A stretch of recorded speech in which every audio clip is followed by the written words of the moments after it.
আব্দুস শাকুর কাসিমি সাহেব, খতিব হযরত ফাতেমা রাদিয়াল্লাহু তাআলা আনহা জামে মসজিদ। এ পর্যায়ে কোরআনে মূল্যবান তাকরীর পেশ করবেন হযরত হাফেজ মাওলানা মুফতি শাকুর কাসিমি।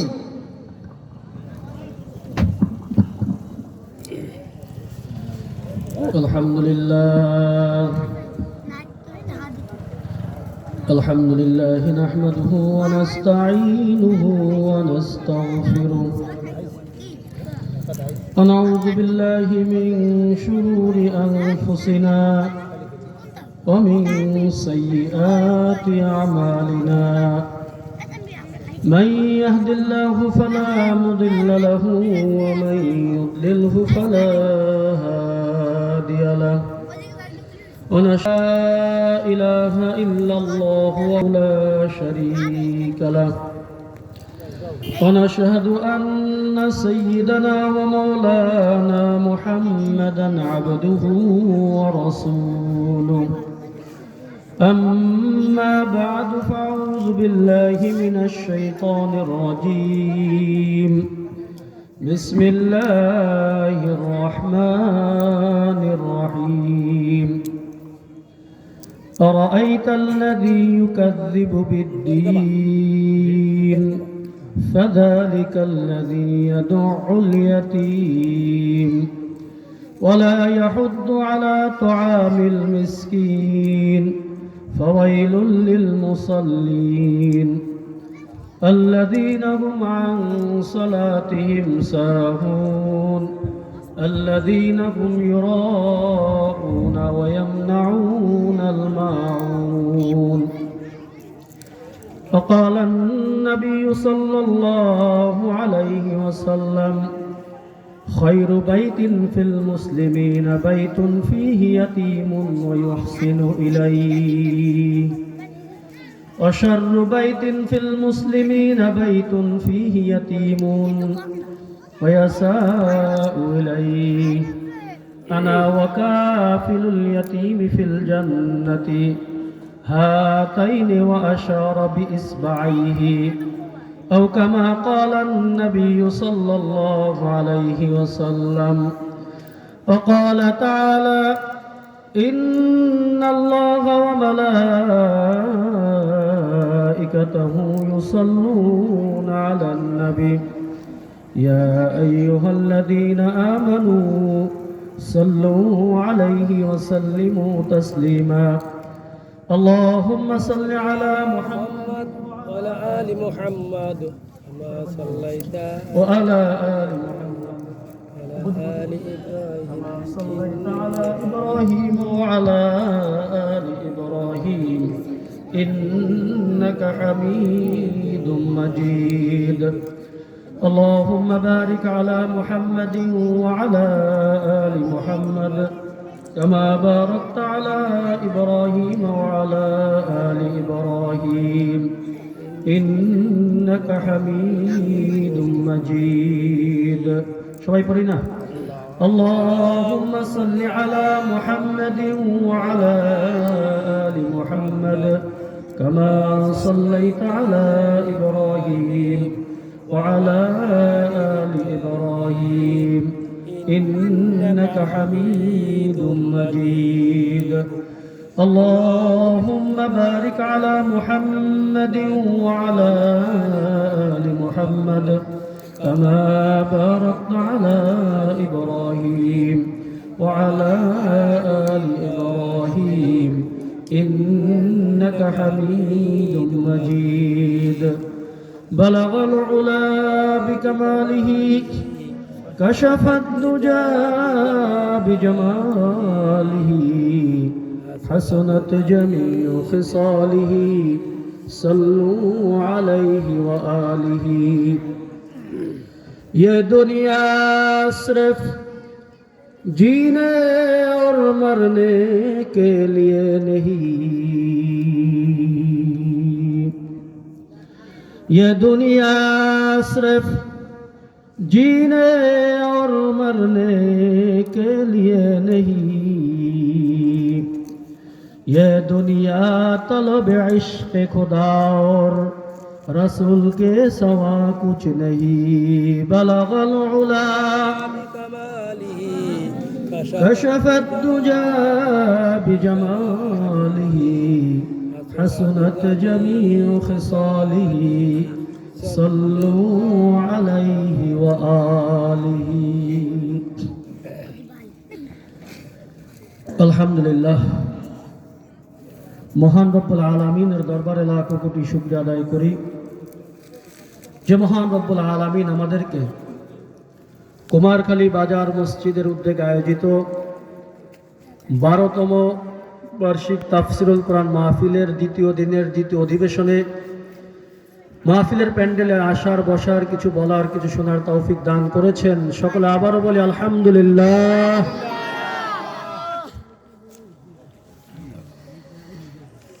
আমি আপনাদের সামনে একটি সূরা তেলাওয়াত করেছি। আমার ধারণা আমাদের অনেকের এই সূরাটা মুখস্থ আছে। আমি যে সূরাটা খুতবার মধ্যে পাঠ করেছি, বলতে পারবেন সূরার নাম কি? সূরাতুল মাউন। সূরাতুল মাউন, এটা আমাদের অনেকেরই মুখস্থ আছে। যাদের মুখস্থ নাই, আমাদের ইমাম সাহেব মাগরিবের নামাজে অনেক সময় সূরা তেলাওয়াত করে থাকেন। যখন রমজান মাস হয়, সূরা তারাবি প্রত্যেক 10 রাকাতের মধ্যে একবার এই সূরাটা তেলাওয়াত করা হয়ে থাকে। এই সূরার নাম সূরাতুল মাউন। বাকি এই সূরার আরো অনেকগুলি নাম আছে। এই সূরার আরো অনেকগুলি নাম আছে। কোন কোন মুফাসসির ইকরাম বলছেন এই সূরার নাম সূরাতুল ইয়াতীম। কি নাম? সূরা ইয়াতীম। কেউ কেউ বলছেন এই সূরার নাম হলো দ্বীন। এই সূরার নাম কি? دين কেউ কেউ বলছেন এই সূরার নাম হলো সূরা তাকযীব। এই সূরার নাম কি? সূরা তাকযীব। আবার কেউ কেউ বলছেন এই সূরার নাম সূরা আরাইতা। তো এই সূরার নাম যে যতগুলি নাম বলা হলো, এই প্রত্যেকটা নামের যে শব্দটা ব্যবহার করা হয়েছে, এই শব্দটা এই সূরার মধ্যে আছে। তো এই সূরার মধ্যে এই যে একটা শব্দ আছে, শব্দর দিকে লক্ষ্য করে এই সূরার নাম রাখা হয়েছে। সূরা মাউন বলেন, সূরা দ্বীন বলেন, সূরা তাকযীব বলেন, সূরা ইয়াতীম বলেন, সূরা আরাইতা বলেন। এটাকে তাফসীরের ভাষায় বলা হয় তাসমিয়াতুল কুল বিইতিবারিল জুজ, অর্থাৎ কোনো একটা অংশের দিকে লক্ষ্য করে পুরা জিনিসের নামকরণ করা। এটাকে তাফসীরের ভাষায় কি বলে? তাসমিয়াতুল কুল বিইতিবারিল জুজ, অংশের দিকে লক্ষ্য করে পূর্ণ জিনিসের নামকরণ করা। তাহলে আমরা সূরাতুল মাউনের নাম এতদিন আমরা কি জানতাম? এটার নাম সূরা মাউন। কিন্তু আজকে জানতে পারলাম এর আরো অনেকগুলি নাম আছে। এই সূরাটা পবিত্র কোরআনের যেই ধারাবাহিকতা আছে, আমরা যে কোরআনের মধ্যে যেই ধারাবাহিকতা দেখি, কোরআনের মধ্যে সর্বপ্রথম সূরা কি বলতে পারি? সূরাতুল ফাতিহা। সূরাতুল, এটা কোরআনের ধারাবাহিকতা সর্বপ্রথম আছে।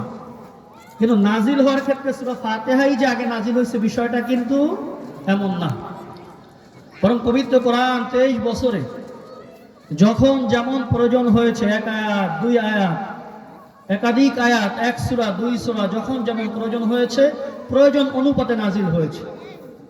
আর রাসূলুল্লাহ সাল্লাল্লাহু আলাইহি ওয়াসাল্লাম বলে দিয়েছেন, যারা কাতেবে ওহী ছিলেন, যে সমস্ত সাহাবারা ওহী লিখতেন, যে এই সূরাটা অমুক জায়গায় লেখো, অমুক সূরার পরে, অথবা এই আয়াতটা অমুক সূরার অমুক আয়াতের পরে লেখো। তো সেই ধারাবাহিকতায় আমাদের এই সূরাতুল মাউন, কোরআনের মধ্যে যেই ধারাবাহিকতা আছে, এই হিসাবে 107 নম্বর সূরা। কত সূরা? কথা বলতে হবে, নাহলে বুঝবেন না। কথা বলতে হবে, আপনারা উত্তর দিবেন আমার কথা। তাহলে কোরআনের যেই ধারাবাহিকতা আছে, এই ধারাবাহিকতায় সূরাতুল মাউন কত নম্বর সূরা? 107 নম্বর সূরা। আর নুজুলের ধারাবাহিকতা যদি আমরা দেখি, যে এই সূরাটা কত নম্বর সূরা হিসেবে নাজিল হয়েছে, তাহলে আমরা দেখতে পাই এই সূরা 17 নম্বর। তাহলে নাজিল হয়েছে 17 নম্বরে, কিন্তু কোরআন লেখার ধারাবাহিকতায় আয়েশা স্থান পেয়েছে কোথায়? 107 নম্বরে। কথা বুঝতেছি সবাই? এই সূরাটার মধ্যে একটা রুকু আছে। কয়টা রুকু? একটা রুকু আছে। আয়াত আছে 60টি। কয়টি আয়াত আছে? কথা বলেন সবাই, কয়টি আয়াত আছে? 60টি আয়াত আছে। এই 7 আয়াতের মধ্যে শব্দ আছে মাত্র 25টি। কয়টি? কয়টি শব্দ আছে? 25টি শব্দ আছে। এই 25টি শব্দ নিয়ে আমরা ইনশাআল্লাহ আলোচনা করব, যদি সময় হয়, আল্লাহ ভরসা। সূরাটা নাজিল হয়েছে, নাজিলের প্রেক্ষাপট কি? বিভিন্ন বর্ণনা পাওয়া যায়। কোন বর্ণনায় পাওয়া যায় এই সূরাটা নাজিল হয়েছে আস ইবনে ওয়াইল নামক এক কাফেরের ব্যাপারে। 1 নম্বর পাইলাম। নাম্বার 2, কেউ কেউ বলছেন এই সূরাটা নাজিল হয়েছে ওয়ালিদ ইবনে মুগীরা, সে একজন কাফের ছিল, তার ব্যাপারে। কেউ কেউ বলছেন এই আয়াতটির, এই সূরাটি নাজিল হয়েছে আবু জাহেলের ব্যাপারে। আবু জাহেলের নাম শুনছি তো সবাই? আবু জাহেল, তার ব্যাপারে নাজিল হয়েছে। আবার কিছু মুফাসসিরিন ইকরাম বলছেন এই সূরাটা নির্দিষ্ট কারোর জন্য নাজিল হয় নাই, বরং সূরা ব্যাপকভাবে যারা এই অপরাধী সবার জন্য নাজিল হয়েছে। সূরার মধ্যে আপনারা যখন কোরআন পড়েন দেখবেন কোন সূরার মধ্যে লেখা আছে মাক্কিয়া, কোনটার মধ্যে লেখা আছে মাদানিয়া। রাসূলুল্লাহ সাল্লাল্লাহু আলাইহি ওয়াসাল্লাম নবুয়ত প্রাপ্তির পরে 13 বছর মক্কায় অবস্থান করেছেন, 10 বছর মদিনায়। রাসূলের মক্কা জীবনে যেই সূরাগুলি নাজিল হয়েছে তাকে বলা হয় মাক্কি সূরা। আর মাদানী জীবনে যেই সূরাগুলি নাজিল হয়েছে ওই 10 বছরে তাকে বলে মাদানী। এই সূরাটা যদি আপনি কোরআন খোলেন, কোরআনের মধ্যে লেখা দেখতে পাবেন সূরা হলো সূরা মাক্কিয়া। কি সূরা? সূরাতুল মাউন মাক্কিয়া। অর্থাৎ এটা দ্বারা বুঝে আসে এই সূরাটা মক্কায় অবতীর্ণ হয়েছে। বাকি সূরার বিষয়বস্তুর মধ্যে যদি আমরা লক্ষ্য করি তাহলে কিছু বিষয় দ্বারা বুঝে আসে যেই বিধানগুলি আসলে মক্কার সাথে সম্পৃক্ত হতে পারে না। তো সেই দিকে লক্ষ্য করে কিছু কিছু মুফাসসিরিন ইকরাম বলেছেন এই সূরার মধ্যে যে 7 আয়াত আছে এর প্রথম 3 আয়াত নাজিল হয়েছে মক্কায়, আর বাকি 4 আয়াত নাজিল হয়েছে কোথায়? মদিনায়। তাহলে এই সূরাটা আংশিকের দিকে লক্ষ্য করলে মাক্কি, আবার বাকি আংশিকের দিকে লক্ষ্য করলে মাদানী। কথা বুঝে আসছে? বুঝছি আমরা সবাই? ওয়ালিদ ইবনে মুগীরা কঠোর কাফের ছিল, আখিরাতকে অস্বীকার করত। এই সূরার মধ্যে আমরা একটু সূরাটা আরেকবার শুনি এবং প্রথম এর সরল তরজমা শুনি। আল্লাহ পাক রব্বুল আলামিন বলেন, আরাআইতাল্লাযী ইউকাযযিবু বিদ্দিন। আরাআইতা, রাসূলকে সম্বোধন করে আল্লাহ বলতেছেন, আরাআইতা, ও রাসূল আপনি দেখেছেন কি, আপনি লক্ষ্য করেছেন কি, আল্লাযী, ওই ব্যক্তির প্রতি, ইউকাযযিবু বিদ্দিন, যে দ্বীনকে অস্বীকার করে। দ্বীন অর্থাৎ ইয়াউমে জাযা ওয়াস সাজা, অর্থাৎ হিসাব নিকাশ দিবসকে যে অস্বীকার করে তার প্রতি আপনি লক্ষ্য করেছেন। এটা হলো সরল তরজমা। ফাযালিকাল্লাযী, সে তো সে ব্যক্তি, উনি তো সেই ব্যক্তি, ইয়াদুল ইয়াতীম, যে এতিমদেরকে ঘাড় ধাক্কা দেয়, নাউযুবিল্লাহ। ওয়ালা ইয়াহুদ্দু আলা তুআমিল মিসকিন, এবং সে মিসকিন, গরিব যারা আছে, দরিদ্র যারা আছে, সে নিজে তো কখনো খাবার খাওয়ায় না, বাকি অন্য কাউকেও খাবার খাওয়ানোর জন্য উৎসাহ। এই 3 আয়াত এর আলোচ্য বিষয় একদিকে, পরবর্তী যে 4 আয়াত আছে এটার আলোচনার দিক ভিন্ন। এর পরের আয়াত আল্লাহ বলতেছেন ফাওয়াইলুল লিল মুসাল্লিন, ওয়াইল, ধ্বংস নামাজীদের জন্য। নাউযুবিল্লাহ, কাদের জন্য? নামাজীদের জন্য ধ্বংস। কোন নামাজি?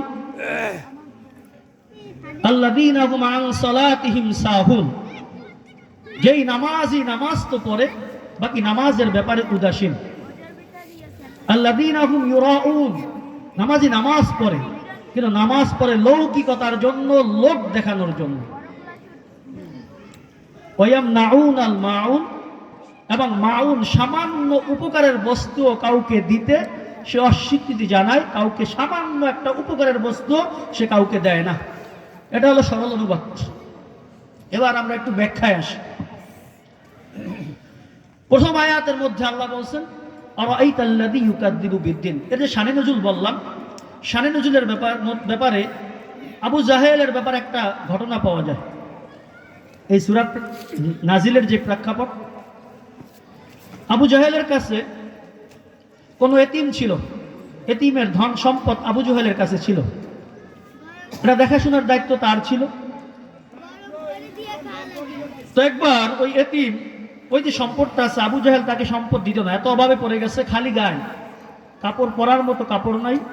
আবু জাহেলের কাছে আসছে সম্পদ চাওয়ার জন্য। আবু জাহেলের নাম তো আবু জাহেল না, মূল নাম আবুল হেকাম। কি নাম ছিল? আবুল হেকাম। আর মূল নাম হলো ওমর বা আমর বলা হয় তাকে। তার আসল নাম কি? ওমর বা আমর। এবং তার উপাধি ছিল আবুল হেকাম। ইসলাম তাকে উপাধি দিয়েছে আবু জাহেল। আবুল হেকাম মানে জ্ঞানের বাবা, শ্রেষ্ঠ জ্ঞানী। আর আবু জাহেল মানে মূর্খর বাপ, অজ্ঞ। তো এতিম যখন তার সম্পদ চাওয়ার জন্য আবু জাহেলের কাছে আসলো, সে সম্পদ দিতে অস্বীকৃতি জানাইল, দিবে না, যাও। ঘাড় ধাক্কা দিয়ে তাড়িয়ে দিয়েছে। ফাযালিকাল্লাযী ইয়াদউল ইয়াতীম, ধাক্কা দেয়। এখন এতিম কান্না করতেছে। এতিম কাকে বলে জানেন? এতিম কাকে বলে জানেন? শরীয়তের পরিভাষায় এতিম বলা হয় ওই নাবালেগ সন্তানকে। নাবালেগ কি সন্তান? যার বাবা দুনিয়ায় জীবিত নাই। যার বাবা দুনিয়ায় জীবিত নাই তাকে শরীয়তের ভাষায় এতিম বলে। কি বলে? এতিম বলে। এখন যখন কান্না করতেছে, অন্য অন্য কাফের যারা আছে তারা বাচ্চাকে দেখে বলল, তুমি কান্না করতেছো কি জন্য? আমার সম্পদ আবুল হেকামের কাছে আছে, আমি যখন সম্পদ চাইতে গেছি সে আমার সম্পদ দেয় নাই, আমাকে তাড়িয়ে দিয়েছে। এখন মক্কার অন্যান্য সর্দার যারা আছে তারা একটু ঠাট্টা করার উপকরণ পেয়ে গেল, যে আমরা একটা কাজ করি, আজকে একটু মোহাম্মদের সাথে একটু ঠাট্টা করি, নাউজুবিল্লাহ বলি সবাই। তারা বুদ্ধি দিল, তুমি এক কাজ করো, মোহাম্মদ নামে একটা ছেলে আছে, এই যে মোহাম্মদ, তুমি তার কাছে যাও, সে যদি আবু জাহেলের কাছে গিয়ে সুপারিশ করে তাহলে তোমার সম্পদ দিয়ে দেবে আবু জাহেল। তাদের বলার উদ্দেশ্য ছিল কি, জানে যে আবু জাহেল কিছুতেই সম্পদ দিবে না। ওই বাচ্চা যখন তার উপর একটু ভরসা করে তাকে নিয়ে সম্পদের জন্য যাবে, তখন বাচ্চা আবার লাঞ্ছিত হবে, মোহাম্মদও অপমানিত হবে, নাউজুবিল্লাহ বলে। তাহলে একটু আমরা ঠাট্টা করার উপকরণ পেয়ে যাব, এই জন্য তারা এই বুদ্ধি দিল। তো যখন রাসূলুল্লাহ সাল্লাল্লাহু আলাইহি সাল্লামের কাছে বাচ্চা কান্না করতে করতে গেল, রাসূল তার হাতটা ধরে আবু জাহেলের কাছে নিয়ে আসলো। যখন আইসা সম্পদ চাইল, আবু জাহেল সব সম্পদ আল্লাহ রাসূল সাল্লাল্লাহু আলাইহি সাল্লামের হাতে দিয়ে দিলেন। বলেন সুবহানাল্লাহ। সম্পদ কি করছে? দিয়ে দিছে। এখন ওই যে বাকি সর্দার যারা আছে, বাকি কাফের, তারা যে ঠাট্টা করার উপকরণ তালাশ করতেছিল সেটা তো শেষ হয়ে গেল। এখন যখন আবু জাহেলের কাছে তারা আসলো, এসে এখন অভিযোগ করতেছে, আবুল হেকাম সাইয়্যিদুল মক্কা, মক্কার সর্দার, আপনি মনে হয় মুহাম্মাদের ধর্ম গ্রহণ করে ফেলাইছেন। না হইলে মুহাম্মদ আসলো, সম্পদটা দিয়ে দিলেন, বুঝলাম না বিষয়টা। সম্পদ দিয়ে দিলে বুঝলাম না, আমরা তো মনে করেছি এই সম্পদ আপনি দিবেন না, মুহাম্মদকে অপমানিত করে লাঞ্ছিত করে আপনি তাড়িয়ে দিবেন। নাউজুবিল্লাহ। আবু জাহেল বলে, ও মক্কার সর্দারেরা, খুব মনোযোগ দিয়ে শোনো, মুহাম্মদ যখন আমার কাছে ওই এতিমের সম্পদ চাওয়ার জন্য আসলো, আমি যা দেখতে পেয়েছি, তোমরা যদি দেখতা সমস্ত সর্দারেরা মুহাম্মাদের কাছে আত্মসমর্পণ করতা। যখন মুহাম্মদ এসে আমার কাছে এতিমের সম্পদ চাইল, আমি দেখতে পেলাম মুহাম্মাদের দুই পাশে বড় বড় দুইটা বর্শা নিয়ে কে যেন দাঁড়িয়ে আছে। এখনই মনে হয় আমাকে আঘাত করবে। আমি এত ভীত সন্ত্রস্ত হয়েছি, মুহাম্মদকে অপমান করব কি, আমার সমস্ত জবানি তো বন্ধ হয়ে গেছে, কি বলবো, ভয়ে সমস্ত সম্পদ আমি মুহাম্মাদের হাতে দিয়ে দিয়েছি। সুবহানাল্লাহ বলেন না। তো রাসূলুল্লাহ সাল্লাল্লাহু আলাইহি সাল্লামকে দেখতে পাইল কি, যে তার পাশে কে যেন বর্শা নিয়ে দাঁড়িয়ে আছে, ভয়তে দিয়ে দিচ্ছে। এটা রাসূলের এক বিশেষ বৈশিষ্ট্য, হাদিসের মধ্যে আসছে। قال النبي صلى الله عليه وسلم أعطيت خمسا لم يعطهن أحد من الأنبياء قبلي। আমি মুহাম্মদ সাল্লাল্লাহু আলাইহি ওয়াসাল্লামকে পাঁচটি এমন বৈশিষ্ট্য দান করা হয়েছে, পাঁচটি এমন বিষয় দান করা হয়েছে যা আমার পূর্বে কোন নবীকে, ইতিপূর্বের কোন নবীকে এটা দান করা হয় নাই। নুসিরতু বির-রু'বি মাসিরাতা শাহরিন, আমি মুহাম্মদকে আল্লাহ পাক রব্বুল আলামিনের পক্ষ থেকে এক মাসের দূরত্বের পরিমাণ, এত দূরত্ব থেকে কাফের মুশরিক বেঈমানের অন্তরে আমার প্রতি একটা ভীতি তাদের অন্তরে দিয়ে দেওয়া হয়েছে, যেই ভয় তাদের অন্তর দিয়ে আমি মুহাম্মদকে আল্লাহর পক্ষ থেকে সাহায্য করা হয়েছে। সুবহানাল্লাহ। অর্থাৎ আপনার আমার রাসূল যেখানে থাকতেন ওই এলাকা থেকে মাসিরাতা শাহরিন, 1 মাসের দূরত্বে যত কাফের মুশরিক বেঈমান ছিল, যখন মুহাম্মাদের নাম শুনতো তাদের মনের মধ্যে একটা ভীতি সঞ্চার হতো, একটা ভয় এসে যেত, যে ভয়ের কারণে মুহাম্মদ সাল্লাল্লাহু আলাইহি ওয়াসাল্লামের মোকাবেলা করার সাহস কেউ পেত না। রাসূল বলতেছে এই ভীতি দ্বারা আল্লাহ আমাকে সাহায্য করেছে, এটা আমার পূর্বে কোনো নবীকে দেওয়া হয় না। বলেন না সুবহানাল্লাহ। কত দূর? 1 মাসের দূরত্ব। তা আবু জেহেল যখন সামনে, 1 মাসের দূরত্ব থাকলে তাদের ভয় অন্তর কেঁপে যায়। আর আবু জেহেল যখন মুহাম্মদ সাল্লাল্লাহু আলাইহি ওয়াসাল্লামকে সামনে দেখছেন, আয়েশা বলছে আবু জেহেল এতিমের সম্পদ দাও। তাহলে আবু জেহেলের ভয়টা কেমন হয়েছিল একটু কল্পনা করেন, বুঝে আসবে না? একটু চোখটা বন্ধ করে একটু খেয়াল করেন। যদি একজন ব্যক্তির নাম 1 মাস দূরত্ব থেকে যদি শোনা যাইতো, একটা মানুষের মনের মধ্যে ভয় সৃষ্টি হতো। কিছু বছর আগে খুলনায় এমন একজন ত্রাস ছিল, যদি তার নাম শুনতো ওই এলাকার মানুষ একেবারে ভয়ে দরজা মরজা বন্ধ করে কে কেমনে বাঁচবে চেষ্টা করতো কিনা? ছিল কিনা? এরশাদ নাম শুনছেন নাকি? নাম শুনলেই তো হইতো। মোটামুটি খুলনা একদম সব ঠান্ডা, ওই সময় আমরা ছোট ছিলাম। ছিল কিনা? তো রসুলকে আল্লাহ 1 মাসের দূরত্ব পরিমাণ স্থান থেকে কাফেরদের ব্যাপারে কি করছেন? তাদের অন্তরের মধ্যে একটা ভয় ঢেলে দিতেন, যে ভয়ের কারণে কাফেররা রসুলের মোকাবেলা করার সাহস পাইত না। তো রসুল ওই আবু জেহেলের কথাই বলতেছে, আমি দেখলাম 2 পাশ থেকে 2টা বর্ষা নিয়ে কে যেন দাঁড়িয়ে আছে, মনে হয় এখনই আমাকে মারবে, হা করে আমাকে খাইতে আসতেছে। আমি ভয় সব সম্পদ দিয়ে দিয়েছি, আমি মুহাম্মাদের ধর্ম গ্রহণ করি নাই, মুহাম্মাদের ধর্ম গ্রহণ করি নাই। আরো 4টা আছে, 4টা এখানে আলোচ্য বিষয় না, এই জন্য বলতেছি না। তাহলে শানে নজরুল এখানে পাইলাম এই আবু জেহেল এতিমকে ঘাড় ধাক্কা দিয়ে তাড়িয়ে দিয়েছে, এই জন্য এই সূরা আল্লাহ নাযিল করছেন, তাই না? তাহলে এই সূরার মধ্যে আল্লাহ পাক রব্বুল আলামিন বলতেছেন আরাইতাল্লাযী ইউকাযযিবু বিদ্দিন। আরাইতা, হে মুহাম্মদ আপনি লক্ষ্য করেছেন কি, আপনি দেখেছেন কি? আল্লাযী ইউকাযযিবু বিদ্দিন, ওই ব্যক্তিকে যে আখিরাতকে হিসাব নিকাশকে অস্বীকার করে, ওই ব্যক্তিকে দেখেছেন? এখন আখিরাতকে অস্বীকার করে এমন গ্রুপ এখন আছে কি নাই? আছে না অনেকে আখিরাতকে অস্বীকার করে, যে আখিরাত কি? আপনি ইউরোপ আমেরিকায় যদি খবর নেন, তারা বলে সব কিছু প্রাকৃতিক নিয়মে হয়, এই মানুষ বড় হয়, বৃদ্ধ হয়, আবার মারা যায়, সব প্রাকৃতিক, এই আল্লাহ বলতে কেউ নাই। নাউজুবিল্লাহ বলেন না? এগুলি সব প্রাকৃতিক নিয়মে হয়, আল্লাহ বলতে কেউ নাই। তারা এই কথা বলে। তাদের বক্তব্য হলো কোরআনের মধ্যে আল্লাহ নকল করেছেন, হাইহাতা হাইহাতা লিমা তুআদুন ইন হিয়া ইল্লা হায়াতুনাদ দুনিয়া নামুতু ওয়া নাহইয়া ওয়া মা নাহনু বিমাবউসিন। ও মুহাম্মদ, তুমি যে ওয়াদা করো আখিরাত কিয়ামত, এটা বহু দূরের কথা। ইন হিয়া ইল্লা হায়াতুনাদ দুনিয়া, আরে হায়াত বলতে শুধু দুনিয়ার হায়াতি। ওয়া মা নাহনু বিমাবউসিন, আবার পুনরুত্থান বলতে কিছু নাই, আমরা পুনরুত্থিত আর হব না। নাউজুবিল্লাহ। তারা কি বলে? পুনরুত্থান বলতে কিছু নাই। এই আখিরাতকে অস্বীকার করে। এই লোকটার প্রতি, এই জাতির প্রতি, এই গ্রুপের প্রতি আপনি লক্ষ্য করেছেন? তো তাদের দাবি কি? আখিরাত বলতে কিছু নাই। অন্য জায়গায় আল্লাহ বলেন, ওমাই ইয়াহদিল্লাহু ফাহুয়াল মুহতাদ ওয়া মান ইউদ্লিলিল্লাহু ফালান তাজিদা লাহুম আউলিয়া মিন দুনি ওয়া নাহশুরুহুম ইয়াওমাল কিয়ামাতি আলা উজুহিহিম উমিয়াও ওয়া বুকমান ওয়া সুম্মা মাওয়াহুম জাহান্নাম কুল্লামা খাবাত জিদনাহুম সাঈরা যালিকা বিআন্নাহুম কাফারু বিআয়াতিনা ওয়া কাযযাবু যালিকা বিআন্নাহুম কাফারু বিআয়াতিনা। তারা হইল এই কারণে তাদের এই শাস্তি, কারণ হলো তারা আমার আয়াতকে অস্বীকার করে। ওয়াকালু আইযা কুননা ইযামা ওয়া রুফাতা আইন্না লামাবউসুনা খালকান জাদীদা। তারা বলে যখন আমরা মারা যাব, মারা যাওয়ার পরে হাড্ডিতে পরিণত হব, অথবা একেবারে চূর্ণ বিচূর্ণ হয়ে যাব, আইন্না লামাবউসুনা খালকান জাদীদা, আমরা কি আবার পুনরায় নতুন করে সৃষ্টি হব? সৃষ্টি হব না। কি আর আবার পুনরায় সৃষ্টি? প্রাকৃতিক নিয়মে সবকিছু হয়। সবকিছু প্রাকৃতিক নিয়মে হয় নাকি সব কিছুর কর্তা একজন আছে? বলেন, সবকিছুর কর্তা একজন আছে কি নাই? নাকি প্রাকৃতিক নিয়মে হইতেছে? মুমিন মুসলমানের আকীদা বিশ্বাস কি? সব ক্ষমতার অধিকারী কে? বলেন। আপনার আমার জীবন মৃত্যু এগুলি সব কে দান করেন? আল্লাহ। দুনিয়ায় আসি, এই জীবিত রাখছেন কে? আল্লাহ। যখন সময় শেষ হবে আবার ডাক দেবেন কে? আল্লাহ।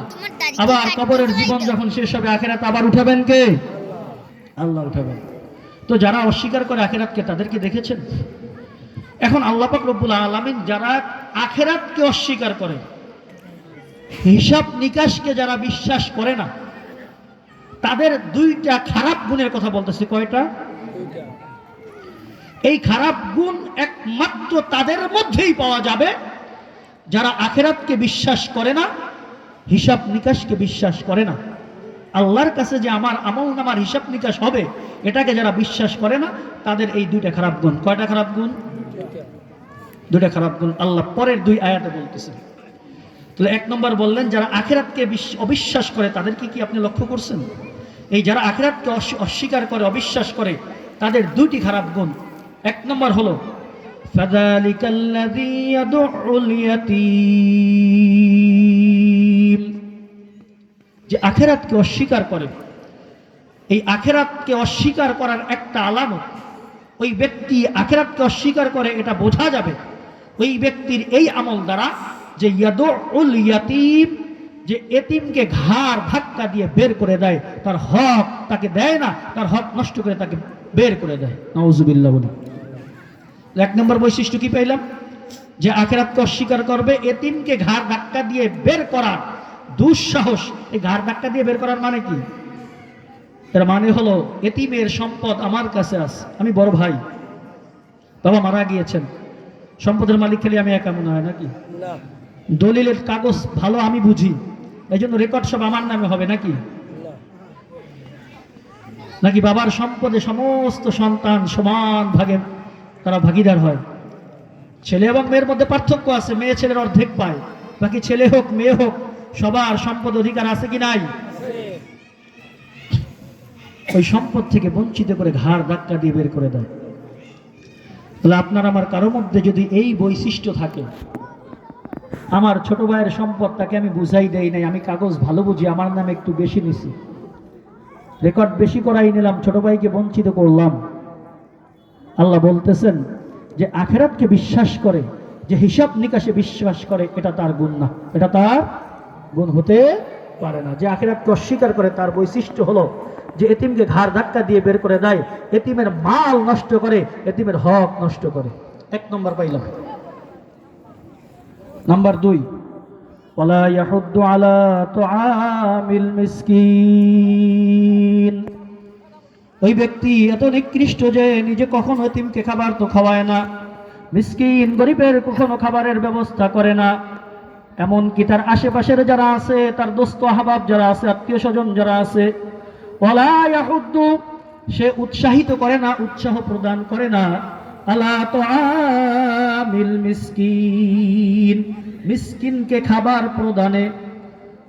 অতি গরিব আছে, এলাকা অসহায় ব্যক্তি আছে, নিজে তো কপাল পোড়া, কখনো গরিবকে খাবার খাওয়ায় না, আবার আশেপাশে যারা একটু সম্পদশালী আছে তাদেরকে উৎসাহ দেন, আরে গরিব গরিবের খাওয়াই কি লাভ হবে, ধর বাদ দে, এটি খাওয়ানোর কোনো প্রয়োজন নাই, অন্য কেউ উৎসাহিত করে না। এই দুটি গুণ কাদের বলেন? কথা বলে না।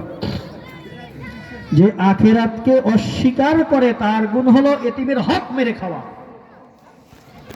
যে আখিরাতকে অস্বীকার করে তার বৈশিষ্ট্য হলো নিজের কাছে সম্পদ থাকা সত্ত্বেও গরিব ফকির মিসকিনের খাবারের ব্যবস্থা করে না এবং অন্যকেও খাবার দেওয়ার জন্য উৎসাহিত করে না। এটা কাদের বৈশিষ্ট্য? কথা বলতে হবে, কথা বলেন না। যারা আখিরাতকে অস্বীকার করে। এবার আসেন ইসলাম এতিম মিসকিনের ব্যাপারে কি বলে। যারা আখিরাতকে বিশ্বাস করে না তাদের বৈশিষ্ট্য হলো এতিমের হক মেরে খাওয়া। যারা আখিরাতকে বিশ্বাস করে না, সে বিশ্বাসিত করে না আমি যদি এতিমকে খাওয়াই, গরিবকে খাওয়াই, এর কারণ আমি সব যে পাবো আল্লাহ আমাকে সব দিবে, সে তো এটা বিশ্বাসই করে না। সে খাবার খাওয়াবে কি? সে খাবার খাওয়াবে কি? কিন্তু কোরআন হাদিস কি বলে এতিম এবং মিসকিনের ব্যাপারে? কোরআন কি বলে? কোরআন বলে ফাআম্মাল ইয়াতীমা ফালা তাকহার, যারা এতিম তাদের সাথে কখনো উচ্চস্বরে কথা বলো না, তাদেরকে ধমক দিও না। যে এতিম তাকে কখনো ধমক দিও না। বাবা নাই, মনে কষ্ট, ছোট বাচ্চা বোঝে না, অন্য ছেলেদেরকে দেখে তাদের বাবা কত কিছু দেয়, ওরও তো মনে চায় হায় যদি বাবাটা বেঁচে থাকতো, আজকে আমাকেও দিত। হয়তো আপনার কাছে আমার কাছে এসে কোনো আবেদন করেছে, তাকে ধমক দিল, আরে বের হ, বাবাটারে খাইছিস এখন আইসে এখানে, এমন কথা বলি কি বলি না? এটা জন্মের পর বাপটারে খাইছে, এমন কথা বলি কি বলি না? এই যে খারাপ কথা বলি, আখিরাতকে যে বিশ্বাস করে তার বৈশিষ্ট্য এটা হতে পারে না। এক নম্বর কোরআন কি বললো? এতিমদের সাথে উচ্চ বাক্যে কথা বলো না। সূরা নিসার মধ্যে আল্লাহ পাক রব্বুল আলামিন বলেন, ওয়াআতুল ইয়াতামা আমওয়ালাহুম ওয়ালা তাতাবাদদালুল খাবিসা বিত-তাইয়্যিব ওয়ালা তাকুলু আমওয়ালাহুম ইলা আমওয়ালিকুম ইন্নাহু কানা হুবান কাবীরা। আপনার আমার যে বৈশিষ্ট্য আল্লাহ কোরআনে একদম সুন্দর করে তুলে ধরছে, দেখবেন একদম আপনার আমার সাথে মিলে যায়। আল্লাহ কোরআনে বলে দিয়েছেন এই কত আগে আল্লাহ বলতেছেন, ওয়াআতুল ইয়াতামা আমওয়ালাহুম, যারা এতিম আছে তাদের সম্পদ যদি তোমার কাছে থেকে থাকে, তাদের সম্পদ তাদেরকে দিয়ে দাও, তাদের সম্পদ তাদেরকে দিয়ে দাও। ওয়ালা তাতাবাদদালুল খাবিসা বিত-তাইয়্যিব, এখন এতিমের যে সম্পদটা তোমার কাছে আছে এটা একটু ভালো, এর থেকে এই একই ধরনের সম্পদ তোমার কাছে একটু নিকৃষ্ট আছে, মন চায়, ও তো বোঝে না, ওরা যে জায়গা যেই জমিতে ধান হয় না, যেই জমিতে ফসল ভালো হয় না, ওইটা ছোট ভাইরে বুঝাই দেয়, বোনদেরকে ওইটা বুঝাই দেয়, ওটা তুলে হয়েছে, ওটা ধান ভালো হয় না। বৈশিষ্ট্য আছে কিনা? আল্লাহ বলতেছেন তাতাবাদদালুল খাবিসা বিত-তাইয়্যিব, এতিমদের যেই ভালো সম্পদ আছে এই ভালো সম্পদের বিনিময়ে তোমরা তোমাদের খারাপ সম্পদ তাদেরকে বুঝাই দিও না। ওয়ালা তাকুলু আমওয়ালাহুম ইলা আমওয়ালিকুম, এবং তোমাদের সম্পদের সাথে মিলাইয়া এতিমদের সম্পদ ভোগ করিও না। যদি এই কাজ কেউ করো, ইন্নাহু কানা হুবান কাবীরা, তাহলে এটা অনেক বড় একটা গুনাহ, এটা অনেক বড় একটা গুনাহ। এতিমদের সম্পদ কি করতে হবে? তাদেরকে বুঝাই দিতে হবে। এখন কখন বুঝাই দেব? বাবা মারা গেছে, আমার ভাই ছোট, ভাই মারা গেছে, ভাতিজা ছোট, তাকে বুঝাই দেব, ও তো আর এমন ছোট হইতে পারে কিছুই বোঝে না। এখন যদি সম্পদ বুঝাই দেব তো নিয়ে সব শেষ করে ফেলবে, নষ্ট করে ফেলাইতে পারে। আল্লাহ বলতেছেন, ওয়ালা তুতুস সুফাহা আমওয়ালাকুমুল্লাতী জাআলা লাকুম কিয়ামান ওয়ারযুকুহুম ফিহা ওয়াকসুহুম ওয়া কুলু লাহুম কাওলাম মারুফা। এখন এতিম বাচ্চা ছোট, নির্বোধ, এই নির্বোধকে সম্পদ দিয়ে দিও না। যে সম্পদকে আল্লাহ তোমাদের জীবন উপকরণ বানিয়েছে, যে সম্পদ দ্বারা এই বাচ্চা ভবিষ্যতে তার রিজিক কামাই করতে পারবে, এমন সম্পদ ওই বাচ্চা যদি নির্বোধ থাকে, বোঝে না সম্পদের গুরুত্ব, সে বোঝে না সম্পদ কোন কাজে লাগে, বোঝে না। ওর কাছে যদি সম্পদ থাকে, পাশের আর একজন ফুসলাইয়া ওর কাছ থেকে ওটা নিয়ে নিতে পারে অল্প টাকা দিয়া। এই জন্য যারা নির্বোধ এদের হাতে সম্পদ দিও না। বাকি ওয়ারযুকুহুম ফিহা, এই এতিম তোমার দায়িত্বে আছে, তাদের সম্পদ থেকেই তাদেরকে রিজিকের ব্যবস্থা করো, সে চলতে পারে এতটুকু তাকে দাও। তার যে সম্পদ আছে এটা তুমি কাজে বাজে লাগাও, লাগাইয়া এখান থেকে যে লভ্যাংশ হয় যেটা আছে এখান থেকে তাদেরকে কিছু কিছু দাও, পুরো সম্পদ দিয়ে দিও না, কারণ ও এখনো ছোট, ও সম্পদ দিলে বুঝবে না, আরেকজনকে দিয়ে দিতে পারে। একজন এসে সম্পদের দাম আছে 5 লাখ টাকা, ওরে উল্টা পুল্টা বুঝাই 1 লাখ টাকায় নিয়ে নিতে পারে, এই জন্য দিও না। ওয়াকুলু লাহুম কাওলাম মারুফা, আর এতিমদের সাথে সুন্দর ব্যবহার করো, কখনো ধমক দিয়ে কথা বলো না, কখনো ধমক দিয়ে কথা বলো না। আবতালুল ইয়াতামা হাত্তা ইযা বালাগুন নিকাহ, এভাবে যারা এতিম তাদেরকে প্রাপ্ত বয়স্ক হওয়া পর্যন্ত তাদেরকে পরীক্ষা করতে থাকো যে ছেলেটার কি সম্পদ রক্ষার বুদ্ধি এখনো হয়েছে কিনা। যদি সম্পদ রক্ষার বুদ্ধি হয় তাহলে তাকে সম্পদ দিতে পারো। ফাদফা ইলাইহিম আমওয়ালাহুম, তাহলে এখন তাদেরকে তাদের সম্পদ বুঝিয়ে দাও। বাকি ওয়ালা তাকুলুহা ইসরাফা ওয়া বিদারান আইয়াকবারু, এতিমটা বড় হয়ে যাবে, বড় হইলে সম্পদ বুঝে নেবে, এই আশঙ্কায়, এই চিন্তা করে ওয়ালা তাকুলুহা ইসরাফা ওয়া বিদারা, অপচয় অপব্যয় করে এবং তাড়াহুড়া করে এতিমের সম্পদ আগে আগে খেয়ে ফেলো না। এটা তো বড় হইলে সম্পদ বুঝে নেবে, আগে শেষ করে দিই, নেওয়ার কিছু থাকবে না, এই চিন্তা যেন তোমাদের মাথায় না আসে। কথা বুঝে আসছে? আরো বহুত আয়াত আছে, এদিকে যাবো না, এবার হাদিস শুনাই। হাদিসের মধ্যে এতিমের ব্যাপারে রাসূল কি বলতে, সাল্লাল্লাহু আলাইহি ওয়াসাল্লাম, খায়রু বাইতিন ফিল মুসলিমিনা বাইতুন ফিহি ইয়াতীমুন ওয়া ইউহসিনু ইলাইহি ওয়া শাররু বাইতিন ফিল মুসলিমিনা বাইতুন ফিহি ইয়াতীমুন ওয়া ইয়াসাউ ইলাইহি। দুনিয়ার মধ্যে সমস্ত মানুষের মধ্যে শ্রেষ্ঠ মানুষ হলো যারা ঈমানদার, যারা মুসলমান, তারা হলো শ্রেষ্ঠ মানুষ। কথা ঠিক কিনা? যারা মুমিন মুসলমান তারা আল্লাহর কাছে দামি, তারা আল্লাহর কাছে কি দামি।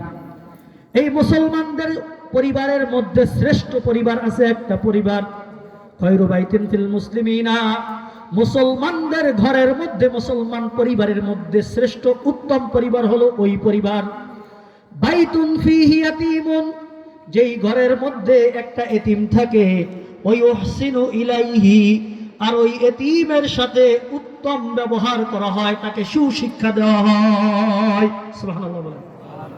তাহলে ভালো ঘর কোনটা? যে ঘরের মধ্যে এতিম থাকে, ওই এতিমের সাথে সুন্দর ব্যবহার যারা করে, ওই পরিবারের সদস্যরা হলো মুসলমানদের পরিবারের মধ্যে উত্তম পরিবার। অশাররু বাইতিন ফিল মুসলিমিনা বাইতুন ফিহি ইয়াতীমুন ওয়া ইয়াসাউ ইলাইহি, নামে মুসলমান, মুমিন মুসলমান, এমন পরিবার যেই পরিবারের মধ্যে কোনো এতিম আছে, কোনো এতিম সদস্য আছে, কিন্তু এতিম সদস্যের সাথে ওয়া ইয়াসাউ ইলাইহি, খারাপ ব্যবহার করা হয়। রাসূল বলতেছে শাররু বাইতিন ফিল মুসলিমিন, যেই পরিবারের মধ্যে কোনো এতিম আছে আর ওই এতিমের সাথে অসৎ আচরণ করা হয়, দুর্ব্যবহার করা হয়, ওই পরিবারটা হলো মুসলমানের পরিবারের মধ্যে নিকৃষ্ট পরিবার। নাউজুবিল্লাহ। এবার রাসূল এতিমদের সাথে যারা ভালো ব্যবহার করবে, এতিমদের যারা সুন্দর করে লালন পালন করবে, তাদের একটা সুসংবাদ রাসূল দিতেছেন। রাসূল এই হাদিসের শেষ অংশে বলতেছেন, আনা ওয়া কাফিলুল ইয়াতীমি ফিল জান্নাতি হাতাইনে ওয়া আশারা বিইসবাইহি, আল্লাহ রাসূল বলতেছেন আমি এবং এতিমের লালন পালনকারী, এতিমের দায়িত্বশীল যারা থাকবে, আমি এবং সে জান্নাতের মধ্যে এভাবে থাকবো। এ কথা বলে রাসূল দুটি আঙ্গুল দ্বারা ইশারা করেছেন। কয়টি আঙ্গুল? এই রাওয়ায়াত আছে আদাবুল মুফরাদাত এবং ইবনে মাজার মধ্যে। কোন দুটি আঙ্গুল দ্বারা ইশারা করছেন এই হাদিস দ্বারা বুঝে আসে না, এই হাদিস দ্বারা বুঝে আসে না। অফি রাওয়ায়াতি সহিহুল বুখারী, সহিহ বুখারীর আরেক রাওয়ায়াতের মধ্যে আল্লাহ রাসূল বলেন, আনা ওয়া কাফিলুল ইয়াতীমি ফিল জান্নাতি হাকাযা ওয়া আশারা বিস-সাব্বাবাতি ওয়াল উসতা ওয়া ফাররাজা বাইনাহুমা শাইআ। সুবহানাল্লাহ বলেন। রাসূল বলতেছেন আমি মুহাম্মদ ওয়া কাফিলুল ইয়াতীম, এবং যারা এতিমের লালন পালন করবে, এতিমদের সাথে ভালো ব্যবহার করবে, এতিমের হক আদায় করবে, এতিমের হক এতিমকে বুঝিয়ে দিবে, সে এবং আমি জান্নাতের মধ্যে থাকবো হাকাযা এমন। ওয়া আশারা বিস-সাব্বাবা, এবং আল্লাহ রাসূল সাব্বাবা বলা হয় এই আঙ্গুলকে, ওয়াল উসতা, এবং এই আঙ্গুল দ্বারা ইশারা করলেন, ওয়াফাররাজা বাইনাহুমা শাইআ, এবং দুই আঙ্গুলের মাঝে সামান্য একটু ফাঁকা রাখলেন, বললেন আমি এবং ওই এতিমের দায়িত্বশীল জান্নাতের মধ্যে এমন পাশাপাশি থাকবো। সুবহানাল্লাহ বলেন না।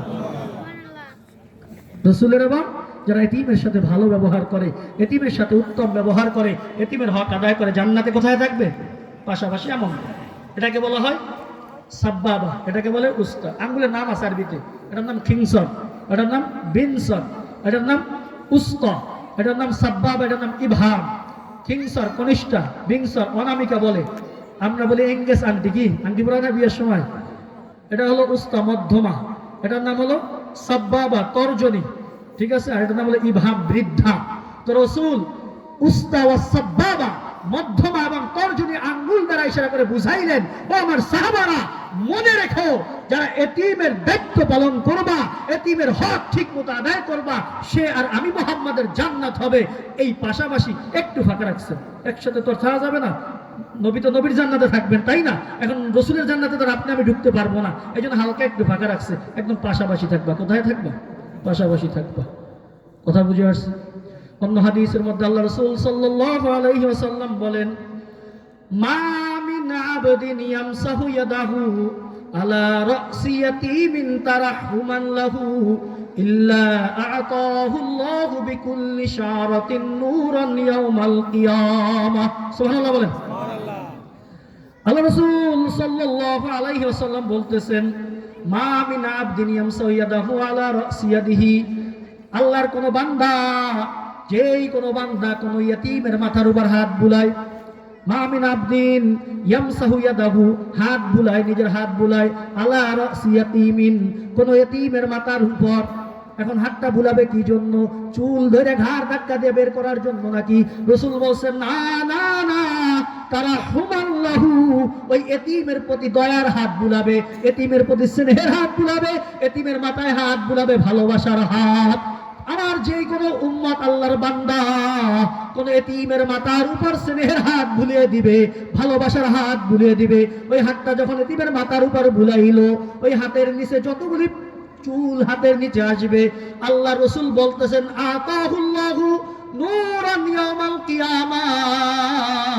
ওই হাত যে বুলাইলো, কিয়ামতের দিন যখন উঠবে, ওই এতিমের মাথায় হাত বুলানোর পরে হাতের নিচে যতগুলি চুল পড়েছে, প্রত্যেকটা চুলের বিনিময়ে আল্লাহ পাক রব্বুল আলামিন কিয়ামতে তাকে এক একটা করে নূর দান করবেন। সুবহানাল্লাহ। এতিম পাইলে মহব্বত ভালোবাসা দরকার আছে কিনা? এতিমকে ঘাড় ধাক্কা দেয় কে? এতিমের কটূক্তি করে কে? আরে বাপ নাই, আমরা বলে থাকি যেটা বাপ নাই ওটা সবচেয়ে খারাপ হয়, সব থেকে খারাপ হয়। বাপ নাই ওরা শিখাবে কেন, ওরা শিখায় কেন, সবচেয়ে আবার বাপ নাই ও কি শিখবে, তো সবচেয়ে এলাকা সবচেয়ে খারাপ। ভাই আমি কি কখনো এতিমটাকে একটু ডেকে তার বাবার যে আদরটা কখনো কি তাকে দিয়েছি? আমি একটু নিজের কথা চিন্তা করে, আমি যদি মারা যাই আমি কি চাইতাম? আল্লাহ আমি যদি মারা যাই আমার সন্তানের সাথে মানুষ যেন একটু ভালো ব্যবহার করে। আপনারা আমার চাহিদা রাখি না? তাহলে যেই এতিমের বাবা নাই, এই যে ধরেন আপনাদের পাশে গোদারা মাদ্রাসা আছে, বানিয়ারি মাদ্রাসা আছে, গিয়ে দেখবেন বহুত বাচ্চা পড়ে, তাদের বাবা নাই। আমাদের মাদ্রাসাও 13 জন ছাত্র আছে এতিম, ওর মধ্যে 5 জন আছে আসলে বাবা নাই, আর যে কটা আছে মা তালাক হয়ে গেছে, বাবা তালাক হয়ে গেছে। এতিমের কোটা এটি সম্পূর্ণ ফ্রি খাওয়াই আমরা আমাদের মাদ্রাসায়, ভর্তির টাকাও নেই না, সম্পূর্ণ ফ্রি। এতিম যারা পড়ে আমার মাদ্রাসা, আমি যেখানে আছি, এতিম যারা হয় একদম ফ্রি, ওর ভর্তির টাকা টাকা কিছু নেই না, জামা কাপড় বানাই দেই, মাঝে মাঝে তেল সাবান যা লাগে কিনে দেয়, আলহামদুলিল্লাহ। এই এতিম যারা আছে একটু চিন্তা করে দেখবেন, নিজের সন্তানের জায়গায় তাকে একটু বসাইয়া দেখেন। ছেলেটার বাবা নাই, ছেলে বাবার আদর কখনো পায় নাই, এই ছেলেটাকে যদি একটু আদর করে ওর মনটা কতটা খুশি হবে। ওকে যদি একটু আদব শিখাই আমি, তাহলে শিখবে না? শিখবে কি শিখবে না? শিখবে। এই জন্য দায়িত্ব হলো এতিমের সাথে দুর্ব্যবহার করা যাবে না। এতিমের সাথে দুর্ব্যবহার করে কে? ভুলে গেছেন মনে হয়, কথা কানা ভুলে গেছেন মনে হয়। ইউকাযযিবু বিদ্দীন, যারা আখিরাতকে অবিশ্বাস করে তারা এতিমের সাথে দুর্ব্যবহার করে। তাহলে এতিমের সাথে দুর্ব্যবহার মুমিন মুসলমান করতে পারে না। এটা হলো এতিমের বিষয়। এবার আসেন মিসকিন ফকিরের বিষয় আসি। ফকিরের বিষয় আল্লাহ পাক রব্বুল আলামিন যারা মিসকিন আছে তাদের ব্যাপারে কোরআনে বহু আয়াত আছে, কয়টা শোনাবো আপনাদেরকে। আল্লাহ পাক রব্বুল আলামিন বলেন ফাআতি যাল কুরবা হাক্কাহু ওয়াল মিসকিন ওয়া ইবনাস সাবিল। ফাআতি যাল কুরবা, যারা তোমাদের নিকট আত্মীয় আছে। এখন তো এমন একটা অবস্থা হয়েছে, যেই আত্মীয়র পয়সা ভালো ওর আত্মীয়র অভাব নাই, আর যেই আত্মীয় একটু মোটামুটি সমস্যা আছে বাড়ির ঘরে কেউ যায় না, আর ও আমার বাড়ি আসুক এটা আমি পছন্দ করি না। নাউজুবিল্লাহ বলি, বাস্তবতা এমন কিনা? কথা বলেন। গরিব আত্মীয় এটা আত্মীয় না, ওটা না আসতেই ভালো, এটা এমনও বলে এটা মরতে পারে না, এটা আমার দরজায় আসে কি জন্য? আর পয়সা যারা আছে আত্মীয়র অভাব নাই। প্রত্যেক আত্মীয়র একটা হক আছে। রব্বুল আলামিন বলতেছেন এই যে মিসকিন ফকির যারা আছে এদেরকে খাবার দেয় না কারা? যারা আখিরাতকে বিশ্বাস করে না। আল্লাহ বলতেছেন ফাআতি যাল কুরবা হাক্কাহু, নিকট আত্মীয় যারা আছে তাদের হক দিয়ে দাও। আত্মীয়র একটা হক আছে, যদি সে গরিব থাকে তার মেহমানদারি করা, তাকে কিছু সাহায্য সহযোগিতা করা। আমার যদি একটু পয়সা থাকে তার হকটা আগে আমার সম্পদের সাথে সম্পৃক্ত হয়। আমি বড় দানশীল, এলাকার মধ্যে দান করি, কিন্তু আত্মীয় স্বজনের খবর নেই না, এটা কখনো উচিত নয়, এটা কখনো মুমিনের বৈশিষ্ট্য হতে পারে না। তো আল্লাহ বলতেছেন ফাআতি যাল কুরবা হাক্কাহু ওয়াল মিসকিন ওয়া ইবনাস সাবিল, যারা তোমাদের নিকট আত্মীয় আছে তাদের হক তোমাদের সম্পদের মধ্যে আছে, তাদের হক তোমরা বুঝিয়ে দাও। এবং মিসকিন যারা আছে ওই মিসকিনেরও একটা হক তোমার সম্পদের মধ্যে আছে, তোমার ওই সম্পদ দ্বারা মিসকিনের হকটা আদায় করো। ইবনাস সাবিল, এবং যদি কোনো পথিক দূর থেকে আসে, মুসাফির যার বাড়ি ফিরে যাওয়ার মতো সম্পদ নাই, সে কষ্টে পড়ে গিয়েছে, এই মিসকিন যারা আছে, এমন পথিক যারা আছে, মুসাফির যারা আছে, তাদেরও একটা হক তোমাদের সম্পদের মধ্যে আছে। তার বাড়ি যাওয়ার ব্যবস্থা করে দেওয়ার দায়িত্ব তোমার, ওই ব্যবস্থাটাও তোমরা করে দাও। সুবহানাল্লাহ বল। এই কাজটা কারা করতে পারবে? যালিকা খায়রুল লিল্লাযিনা ইউরিদুনা ওয়াজহাল্লাহ, এই কাজটা যদি কেউ করতে পারে এটা কল্যাণকর হবে ওই ব্যক্তিদের জন্য। রিদুনা ওয়াজহাল্লাহ, যারা আল্লাহর সন্তুষ্টি তালাশ করে একমাত্র তারাই এই কাজটা করতে পারবে।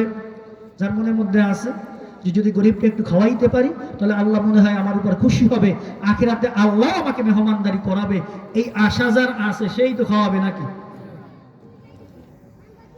আর যদি এই কাজ কেউ করতে পারে আল্লাহ বলেন উলাইকা হুমুল মুফলিহুন, এরা হলো সফল কাম। এরা কি? এরা হলো সফল কাম। অন্য আয়াতের মধ্যে আল্লাহ পাক রব্বুল আলামিন বলেন ওয়াইদা হাদারাল কিসমাতা উলুল কুরবা ওয়াল ইয়াতামা ওয়াল মাসাকিন ফারযুকুহুম মিনহু ওয়া কুলু লাহুম কাওলাম মারুফা। মানুষ যখন মারা যায় তার সম্পদের সাথে কিছু মানুষের মালিকানা সম্পৃক্ত হয়ে যায়। মানুষ যখন মারা যায় ওয়ারিস হিসাবে কিছু মানুষ তার সম্পদ পায়, কিন্তু কিছু নিকট আত্মীয় আছে যারা মৃত ব্যক্তির সম্পদ ওয়ারিস হিসাবে পায় না। বাকি তারা অভাবী হতে পারে, গরিব হতে পারে। যখন আমার বাবা মারা গেল, ওই সম্পদটা যখন আমরা ভাগ করবো, আল্লাহ বলতেছেন এই ভাগ করার সময় যদি কোন নিকট আত্মীয় এতিম এবং মিসকিন উপস্থিত হয়ে যায় তাহলে সম্ভব হলে ফারযুকুহুম মিনহু, তোমাদের বাবার দাদার রেখে যাওয়া সম্পদ থেকে ওই এতিম মিসকিনকে হইলে একটু খাওয়াইও। এতিম মিসকিনকে একটু সুযোগ হইলে খাওয়াইও। যদি খাওয়াইতে পারে এটা ভালো, যদি খাওয়ানো সম্ভব না হয় ওয়াকুলু লাহুম কাওলাম মারুফা, তাহলে তাদের সাথে উত্তম আচরণ করো। যে বাবা সম্পদ অল্প কিছু আছে, তোমাদেরকে কি দেব, আমরা ইনশাল্লাহ যদি সুযোগ হয় পরে তোমাদেরকে দেখবো, এখন কিছু চাইও না। অনেক আত্মীয় আসে না, সম্পদ ভাগ হবে, আমার ওইটা একটু দিয়ে দাও, তোমার বাবার ওইটা রেখে গেছে একটা খাট, ওইটা আমাদের দাও, ওই তোষকটা একটা আমাকে দাও। হয় না মনে হয়? এমন হয় না মনে হয়? আমাদের সমাজে নাই মনে হয়? আত্মীয়রা আসে না, অমুক মারা গেছে ওনার তোষকটা আমাকে দিয়ে দাও, সে ব্যবহার করতো, তার একটা জুব্বা আছে জুব্বাটা আমাকে দাও, তার একটা শাড়ি আছে শাড়িটা আমাকে দাও, তোমাকে কি দেবো, আমার দিয়ে হয় না।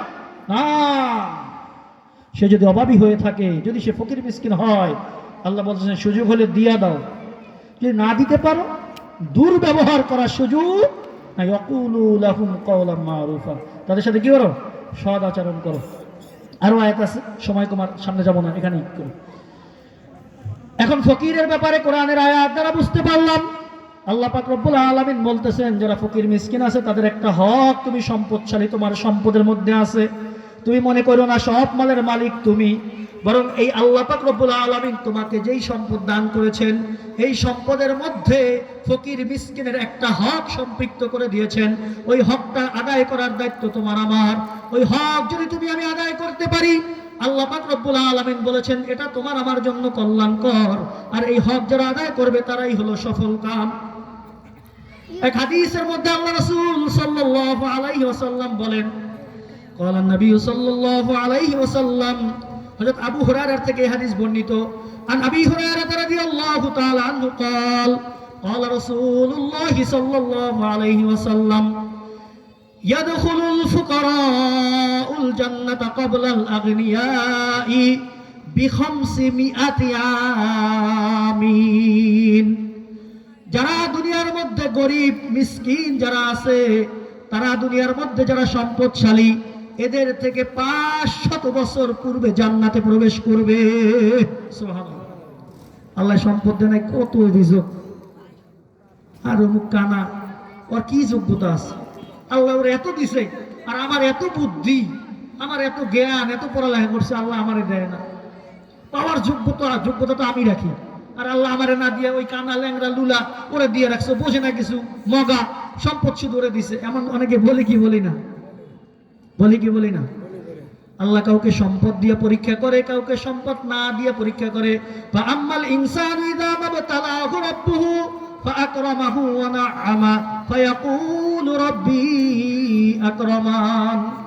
আল্লাহ পাক রব্বুল আলামিন, কিছু মানুষ এমন রয়েছে, ফাআম্মাল ইনসানু ইযা মাবতালাহু রাব্বুহু, আল্লাহ তাকে পরীক্ষা করতে চান, ফাআকরামাহু, সমাজের মধ্যে তার সম্মান বাড়াইয়া দেন, ওয়া না'আমা, এবং সম্পদ বাড়াইয়া দেন, ফায়াকুলু রাব্বি আকরামান, সম্পদ বাড়াই দেওয়া তো সমস্যা না, কিন্তু ওই গাদ্দার বলে আসলে আমি যে সম্পদের অধিকারী হইছি, আমি যে সম্মান পাইছি, এটা আমার যোগ্যতা বলে।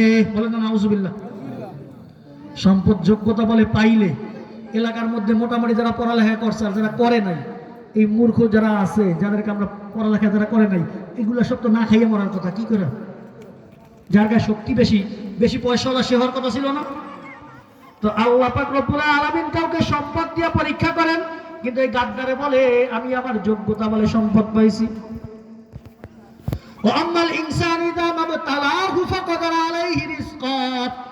আবার কিছু মানুষ আছে তাদেরকে সম্পদ না দিয়ে আল্লাহ পরীক্ষা করে, তখন এই গাদ্দার বলে ফায়াকুল রব্বি হানান, আরে আল্লাহ কেউ রাসূল চোখে দেখে নাই, দেখছে শুধু আমার বিপদ যা আছে সব খালি আমারে দেয়।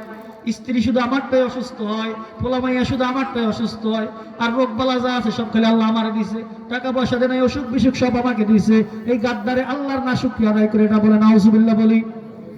ওরে বান্দা, তুমি কি খেয়াল করো না, জন্মের পর থেকে আজ তোমার বয়স 50 বছর, 40 বছর কোনোদিন তোমার হাসপাতালে যাইতে হইল না। ওই 40 বছর যেই রব্বুল আলামিন তোমাকে হাসপাতালের দরজায় নিল না, আজকে মাত্র একদিন হাসপাতালে গেলা, 2 দিন হাসপাতালের বেডে থাকলা, এখনই না শুকরিয়া করা শুরু করছো। আল্লাহর বিরুদ্ধে অভিযোগের শেষ নাই, আছে কি নাই? অভিযোগ করে কি করে না? এই যে যারা অভিযোগ করে, আল্লাহ বলতেছেন ওরে নাফরমান, তুই তোর যোগ্যতা বলে সম্পদ পাইছ এটা মনে করিস না, আর তোকে আমি ভালোবাসি না এই জন্য তোকে আমি সম্পদ দেই এটা মনে করিস না। কাল্লা বাল্লা তুকরিমুনাল ইয়াতীম, তুই যে সম্পদ থেকে বঞ্চিত হইছ, কি কারণে বঞ্চিত হইলি?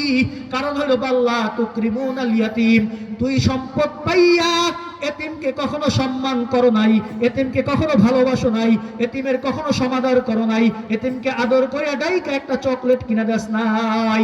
ওয়ালা তাহাদ্দুনা আলা তুআমিল মিসকিন, সম্পদটা যখন পাইছিলি, পাওয়ার পরে কোনো গরিব মিসকিনকে খাওয়াও নাই, গরিব আত্মীয় যারা আছে তাদেরকে দরজা দিয়ে ঢুকতে দাও নাই, গরিব আত্মীয়কে আত্মীয় বলে মনে করো নাই। এই যে গরিব ফকির মিসকিন আর এতিমকে তুই অসম্মান করছো, এই জন্য আমি রব্বুল আলামিন তোর সম্পদ কাইরা নিছি। নাউজুবিল্লাহ বলে।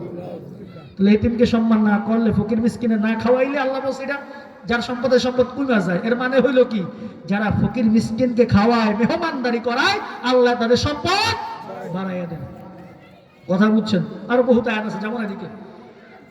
তাহলে এই হাদিসের মধ্যে আমরা পাইলাম আবু হুরায়রা বর্ণনা করতেছেন, যারা গরিব হবে তারা যারা ধনী আছে, এই ধনী মুসলমানের তুলনায় 500 বছর পূর্বে জান্নাতে চলে যাবে।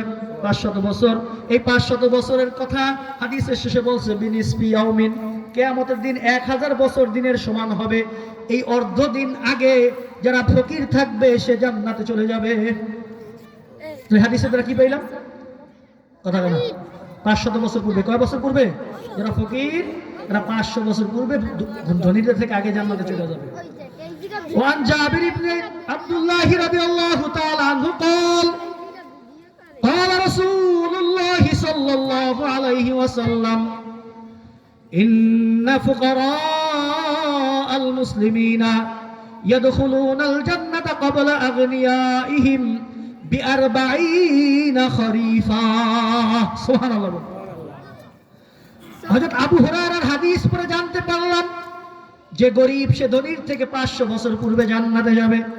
হযরত জাবের রাদিয়াল্লাহু তাআলা আনহু বলতেছেন, আল্লাহ রাসূল বলেন, মুসলমানদের মধ্যে যারা ফকির তারা মুসলমান ধনীদের থেকে 40 খরিফা 40 বছর পূর্বে জান্নাতে যাবে। কয় বছর? ওই হাদিসে 500, এই হাদিসে 40, দুই রকম হয়ে গেল না? দুই রকম হয়েছে কিনা? এই হাদিসের মধ্যে সামঞ্জস্যতা করতে গিয়ে মুহাদ্দিসিনে কেরাম বলেন, দুইজন ব্যক্তি, একজন গরিব একজন হলো ধনী, অন্যান্য আমলে দুইজন সমান, অন্যান্য আমলে দুইজন সমান, নামাজ রোজা হজ যাকাত যা আছে মোটামুটি সবাই সমান।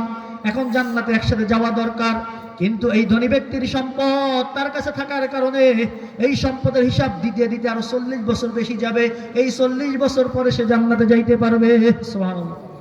আর যার আমল একটু বদ হবে, একজন ফকির আমল ভালো আর একজন ধনী তার আমল একটু খারাপ, ওই ব্যক্তির হিসাব দিতে দিতে 500 বছর লাগে যাবে। সম্পদ ছিল, ওই সম্পদের হিসাব দিতে দিতে কয় বছর? 500 বছর লাগবে। 500 বছর পরে সে জান্নাতে যাবে। তাহলে দুই হাদিসের মর্মার্থ বুঝে আসছে? এও ভালো লোক, ইমানদার লোক, আমল ভালো করছে, ওর সম্পদের হিসাব দিতে দিতে 40, আর ওর একটা আমল বদ আছে, ওর হিসাব দিতে দিতে 500 বছর লেগে যাবে। কত বছর? 500 বছর। তাহলে গরিব হইলে ভালো না খারাপ? এমনি বলতেছেন, কিন্তু আল্লাহর ব্যাপারে অভিযোগের তো শেষ নাই। আল্লাহর ব্যাপারে অভিযোগের শেষ নাই। আল্লাহ সহে দেয় না রে, তাহলে আমাকেই দেয়, সব বিপদ আমার, ধন সম্পদ আমাকে দেয় না।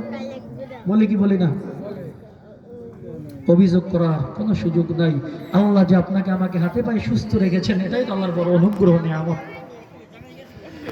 আরেকটা হাদিস শোনাই, হযরত আনাস ইবনে মালিক রাদিয়াল্লাহু তাআলা আনহু বর্ণনা করেন, وعن انس بن مالك رضي الله تعالى عنه قال كان النبي صلى الله عليه وسلم اللهم احيني مسكينا وامتني مسكينا واحشرني في زمرة المساكين يوم القيامة। আল্লাহ রাসূল সাল্লাল্লাহু আলাইহি ওয়াসাল্লাম একটা দোয়া পাঠ করতেন, একটা দোয়া করতেন। হযরত আনাস ইবনে মালিক বর্ণনা করেন, আল্লাহ রাসূল এই দোয়া করতেন, আল্লাহুম্মা আহইনি মিসকিনান, ও আল্লাহ তুমি আমাকে মিসকিন অবস্থায় জীবন যাপন করার তৌফিক দাও। কে দোয়া করতেন? রাসূল দোয়া করতেন, আল্লাহ বাঁচাই রাখবা যতদিন মিসকিন অবস্থায় বাঁচাই রাখো। মিসকিন কারে কয় জানেন? ফকির আর মিসকিন কারে কয় জানেন? ফকির মিসকিনের সংজ্ঞা জানা আছে? ফকির ওই ব্যক্তিকে বলা হয় যে এই ব্যক্তির কাছে নিসাব পরিমাণ মাল নাই, যাকাত সদকা ফিতর দেই না আমরা, 52.5 তোলা রূপা অথবা 7.5 তোলা স্বর্ণের সমপরিমাণ কোন সম্পদ যার কাছে নাই, এর থেকে কোন সম্পদ যার কাছে আছে তাকে শরীয়তের পরিভাষায় বলে ফকির। আর মিসকিন বলা হয় ওই ব্যক্তিকে যার কাছে একদিন খাওয়ার মতো কোনো খাবার নাই, তাকে কি বলে? মিসকিন। রাসূল ফকির হওয়ার দোয়া করেন নাই, বলছে আমাকে মিসকিন রাখো। হাদিস শুনছেন, ঘটনা শুনছেন, হযরত আয়েশা বলছেন বহুদিন এমন হইতো, কয়েক মাস যাইতো রাসূলের ঘরে চুলা জ্বলতো না, কি খাবে পরের বেলায় কোনো খাবার ছিল না। শুনছেন কি শোনেন নাই? শোনেন নাই?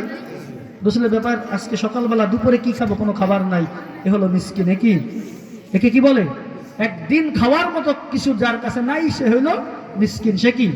রাসূল দোয়া করতেছেন, আল্লাহুম্মা আহইনি মিসকিনান, ও মালিক যতদিন জীবিত রাখবা আমি মুহাম্মদকে মিসকিন অবস্থায় জীবিত রাখো।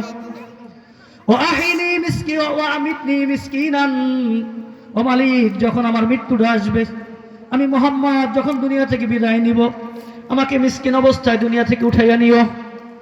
আহশুরনি ফি জুমারাতিল মাসাকিন ইয়াউমাল কিয়ামাহ, আর কিয়ামতের দিন আমি মুহাম্মদকে যখন উঠাইবা, আমার মুহাম্মাদের যখন হাসর হবে, আমি মুহাম্মদকে যখন কিয়ামতের দিন তুমি ডাক দিবা, ও মালিক ওই কিয়ামতের ময়দানে আমাকে ফি জুমারাতিল মাসাকিন, মিসকিনদের দলের মধ্যে আমাকে একত্রিত কইরো।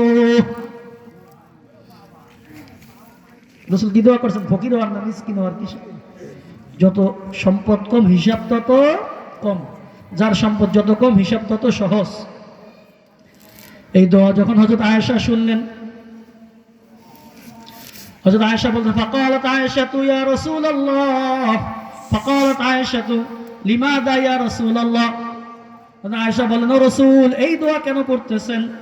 মিসকিন হওয়ার দোয়া কেন করতেছেন?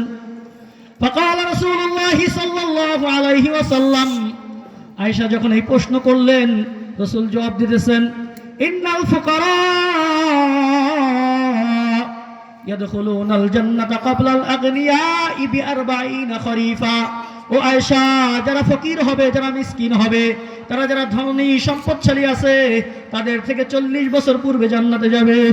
সুবহানাল্লাহ। এখন হুজুর আয়েশাকে হেদায়েত করতেছেন, ও আয়েশা আমি তোমাকে উপদেশ দিতেছি, আমার উপদেশগুলি খেয়াল রাখো। লা তারুদ্দিল মিসকিনা ওয়ালাউ বিশিক্কি তামারা।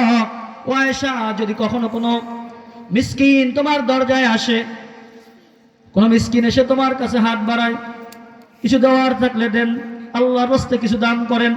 ও আয়েশা মনে রেখো, লা তারুদ্দি, কিছুতে ওই মিসকিনকে খালি হাতে ফিরাইয়া দিও না। ওয়ালাউ বিশিক্কি তামারাতিন, কমাস কম যদি কিছু না থাকে, একটা খেজুরের একটু অংশ ছিঁড়া হইল তার হাতে দিও।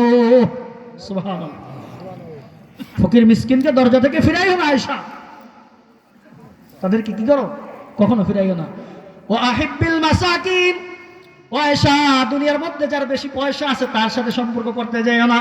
আমাদের বর্তমান অবস্থা হইল, সমাজের মধ্যে সম্পদশালীকেরা, তার দোস্তের অভাব নাই, এলাকায় প্রভাবশালীকে, তার দোস্তের অভাব নাই।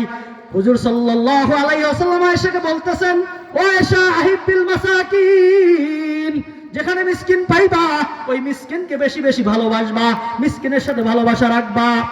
কার সাথে ভালোবাসা? যারা মিসকিন আছে তাদেরকে ভালোবাসবা। অকাররিবিল মাসাকিন, এবং মিসকিনদের সাথে বেশি বেশি সময় কাটানোর চেষ্টা করবা, মিসকিনদেরকে নৈকট্যশীল করবা, মিসকিনদেরকে কাছে রাখবা। আয়েশা যদি এই গুণ অর্জন করতে পারো তাহলে আল্লাহ পাক রব্বুল আলামিন ফাইন্নাল্লাহা ইউকাররিবুকি ইয়াউমাল কিয়ামা, ও আয়েশা তুমি যদি মিসকিন ফকিরকে নিজের কাছে রাখতে পারো, তাদেরকে ভালোবাসতে পারো, তাহলে কিয়ামতের দিন আল্লাহ পাক রব্বুল আলামিন তোমাকে তার নৈকট্য দান করবেন। সুবহানাল্লাহ। মাদ্রাসায় যাবেন, এতিম কি আছে সুযোগ হলে একটা চিপস কিনা দিয়ে আসবেন, এটা মাথায় হাত বুলিয়ে দেবেন, বাবা তুই চিন্তা করিস না, পর আমরা আছি, তোকে দেখবো ইনশাআল্লাহ। পারা যাবে কি যাবে না? আমার বাতিজা বাবা মারা গেছে, বাতিজি তাদেরকে একটু মহব্বত ভালোবাসা অন্তরে আনতে হবে। যদি এই ভালোবাসা অর্জন করতে পারো আয়েশা, যদি এতিম মিসকিনকে কাছে রাখতে পারো, তাহলে কি ফলাফল হবে জানো? কিয়ামতের দিন আল্লাহ তোমাকে তার নৈকট্য দান করবেন। সুবহানাল্লাহ। তাহলে যারা আখিরাতে বিশ্বাস করে না, কিয়ামতে বিশ্বাস করে না, হিসাব নিকাশে বিশ্বাস করে না, তাদের বৈশিষ্ট্য হলো এতিমের হক মেরে খাওয়া, এতিমকে ঘাড় ধাক্কা দিয়ে তাড়িয়ে দেওয়া, মিসকিনদেরকে খাবার না খাওয়ানো। ফকির মিসকিনকে কখনো খাবার খাওয়ায় না, অন্য কাউকে খাবার খাওয়ানোর জন্য উৎসাহিত করে না। কিন্তু যারা আখিরাতে বিশ্বাস করে, আখিরাতে বিশ্বাস করে, হিসাব নিকাশে বিশ্বাস করে, তারা কখনো এতিমের সাথে দুর্ব্যবহার করতে পারে না, ফকির মিসকিনকে খাবার না খাওয়াইয়া থাকতে পারে না। এখন আপনি আমি একটু চিন্তা করে দেখি, আপনি আমি কোন দলে আছি, কোন দলে থাকা দরকার ছিল, আর এখনো সুযোগ আছে কোন দলে যাব? এখনো যদি দুর্ব্যবহার হয়ে থাকে, এতিম মিসকিনের সাথে ভালো হয়ে যায়, কি হয়ে যায়? ভালো হয়ে যায়, তাদের সাথে সদ্ব্যবহার করা শুরু করি। যদি এটা করি তাহলে আল্লাহর প্রিয় পাত্র হতে পারবো। আরো আয়াত আছে, ওইদিকে যাব না, সময় সংক্ষিপ্ত। তাহলে এই 3 আয়াত আমরা পাইলাম। যারা আখিরাতে বিশ্বাস করে না তাদের 2টা খারাপ গুণের কথা আল্লাহ বললেন। কিন্তু যদি যারা আখিরাতে বিশ্বাস করে তাদের গুণ কি হওয়া দরকার, এটা কোরআন এবং হাদিসের আলোকে আমরা কি জানলাম কিনা? বুঝে আসছে সবার? এই 3 আয়াতের আলোচনা ছিল কাফের মুশরিকদের সাথে, যারা আখিরাতে বিশ্বাস করে না। সামনের যে 4 আয়াত আছে এই আলোচনা মুনাফিক এবং মুসলমান যারা আছে তাদের সাথে সম্পৃক্ত। আল্লাহ পাক রব্বুল আলামিন সূরা মাউনের 4 নম্বর আয়াতের মধ্যে বলেন, ফাওয়াইলুল লিল মুসাল্লিন।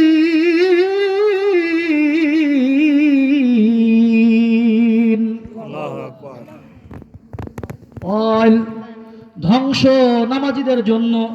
অয়েল শাব্দিক অর্থ হলো ধ্বংস, আর একটা হলো অয়েল বলা হয় জাহান্নামের একটা উপত্যকার নাম, একটা জায়গার নাম হলো অয়েল। তাহলে যদি অয়েলকে আমরা জাহান্নামের উপত্যকা ধরি তাহলে অর্থ দাঁড়াবে অয়েল নামক জাহান্নাম ওই নামাজীদের জন্য।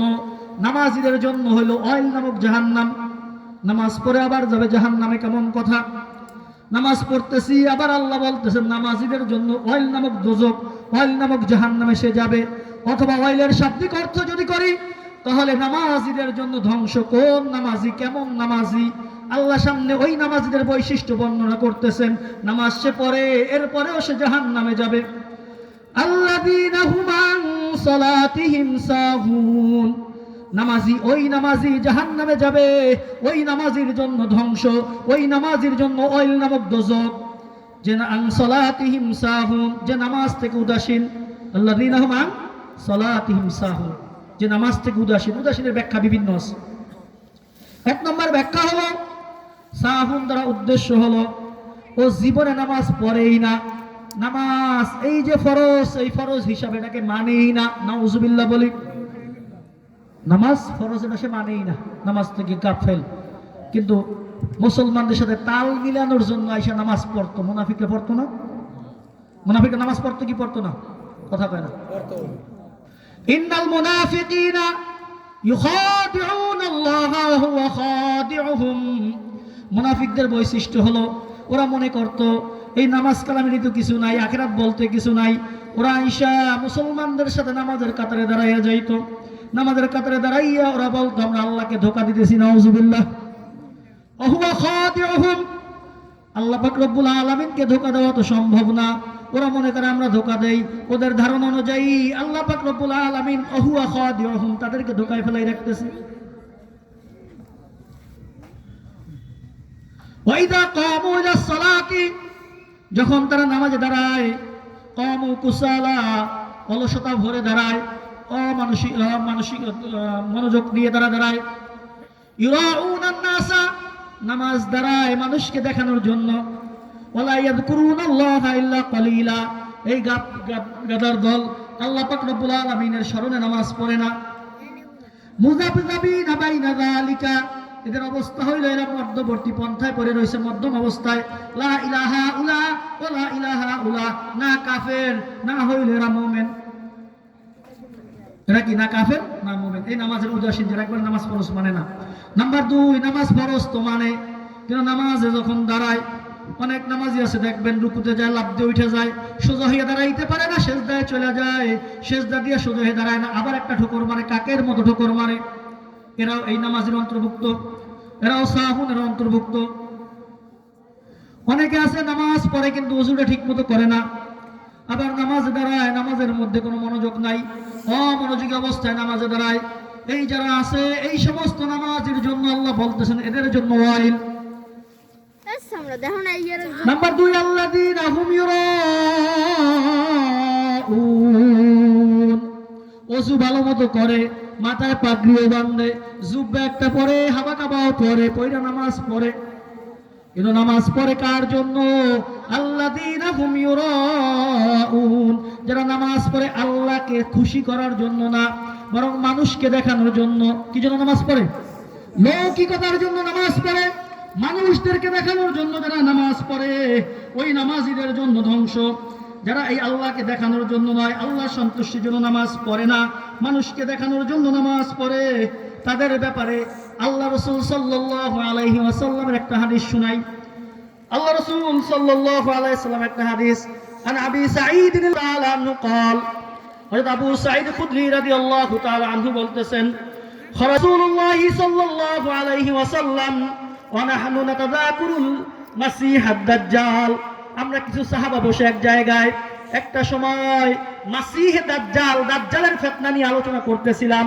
হঠাৎ আল্লাহ রাসূল আমাদের কাছে আগমন করলেন, আমাদের মজলিসে উপস্থিত হলেন। রাসূল এসে কি করছেন? কার আলোচনা করতেছিল? দাজ্জাল। দাজ্জালের ফিতনা বড় ভয়ঙ্কর ফিতনা হবে। আমরা এই দাজ্জালের ফিতনা নিয়ে আলোচনা করতেছিলাম, রাসূল আসছেন এই সময়। রাসূল আয়েশা বলতেছেন, ক্বালা আলা উখবিরুকুম বিমা হুয়া আখাফু আলাইকুম ইনদি মিনাল মাসীহিদ দাজ্জাল। ও আমার সাহাবারা, আমি তোমাদের কি কি বলবো? তোমরা তো দাজ্জালের ব্যাপারে আলোচনা করতেছো, দাজ্জালের ফিতনা বড় বড় ফিতনা, দাজ্জালের ফিতনা বড় ভয়ঙ্কর ফিতনা হবে। আমি কি তোমাদেরকে এই দাজ্জালের ফিতনা থেকেও আরো ভয়ঙ্কর ফিতনার ব্যাপারে অবগত করব? কুল্লা বালা ইয়া রাসূলুল্লাহ। যখন রাসূল আমাদেরকে এই প্রশ্ন করলেন, তখন আমরা বললাম, নিঃসন্দেহে আল্লাহ রাসূল, এই দাজ্জালের ফিতনা থেকেও বড় ফিতনা কোনটা হবে একটু আমাদেরকে জানান। আপনি আমাদের ব্যাপারে দাজ্জালের ফিতনার থেকেও আরো বড় আশঙ্কা করেন কোন ফিতনা নিয়ে একটু আমাদেরকে বলেন। ফাকাল রাসূলুল্লাহ সাল্লাল্লাহু আলাইহি ওয়াসাল্লাম, আশ-শিরকুল খাফিয়্যু, দাজ্জালের থেকে বড় ফিতনা হলো শিরকে খুফি, ছোট শিরক। বলেন কি? ছোট শিরক। ছোট শিরক কি? রাসূলুল্লাহ সাল্লাল্লাহু আলাইহি ওয়াসাল্লাম বলতেছেন, আইয়াকুমার রাজুলু ফায়াসাল্লি, মানুষ নামাজে দাঁড়িয়ে যায়, নামাজ পড়তে থাকে, ফায়ুজিদু সালাতাহু লিমা ইউরা নাজরুর রাজুল, যখন নামাজে দাঁড়িয়ে গেছে নামাজ লম্বা করে, কারণ মানুষটাকে দেখতেছে, নামাজটা একটু ভালো করে পড়ে, মানুষটাকে ভালো নামাজি বলবে, মানুষটাকে বুজুর্গ বলবে, এই জন্য লৌকিকতার জন্য, লোক দেখানোর জন্য যারা নামাজ পড়ে এটাকে শিরকে খুবই বলা হয়েছে। রাসূল বলেন, দাজ্জালের ফিতনা বড় ভয়ঙ্কর ফিতনা হবে, কিন্তু আমি মুহাম্মদ ওই দাজ্জালের ফিতনা থেকে তোমাদের উপরে আমি আরো বড় আশঙ্কা করি, আমি মুহাম্মাদের আরো ভয় হয় শিরকে খুফি। অর্থাৎ একজন মানুষ যাকাত দেয় মানুষকে দেখানোর জন্য, মানুষ বড় দাতা বলবে, হজ করে আমাকে মানুষ হাজী সাহেব বলবে, এই জন্য নামাজে দাঁড়ায়, নামাজের রুকু সিজদা লম্বা করে, মানুষটাকে বড় নামাজি বলবে, এই জন্য এটাকে রাসূল বলেছেন শিরকে খুফি। আল্লাযীনা হুম ইউরাউন, যারা মানুষকে দেখানোর জন্য নামাজ পড়ে এই নামাজিদের জন্য ওয়াইল নামক দোজখ, অথবা এই নামাজিদের জন্য ধ্বংস। এদের ব্যাপারে আল্লাহ রাসূল সাল্লাল্লাহু আলাইহি ওয়াসাল্লাম আরেকটা হাদিসের মধ্যে বলেন, ক্বালা নবী সাল্লাল্লাহু আলাইহি ওয়াসাল্লাম, ইযা জামাআল্লাহুল আউওয়ালিনা ওয়াল আখিরিনা ইয়াওমাল কিয়ামাতি লিয়াউমিন লা রাইবা ফীহি, যখন আল্লাহ পাক রব্বুল আলামিন কিয়ামতের দিন পৃথিবীর শুরু থেকে নিয়ে শেষ পর্যন্ত যত মানুষ উম্মত আগমন করেছে সবাইকে জমা করবে। সবাইকে জমা করবে কোন দিন? কিয়ামতের দিন। এখন আপনার আমার সন্দেহ আসতে পারে, কিয়ামত কি আবার আছে নাকি, কিয়ামত হবে নাকি? আল্লাহ রাসূল বলতেছেন কিয়ামতের দিন কোন দিন জানো? লিয়াউমিন লা রাইবা ফি।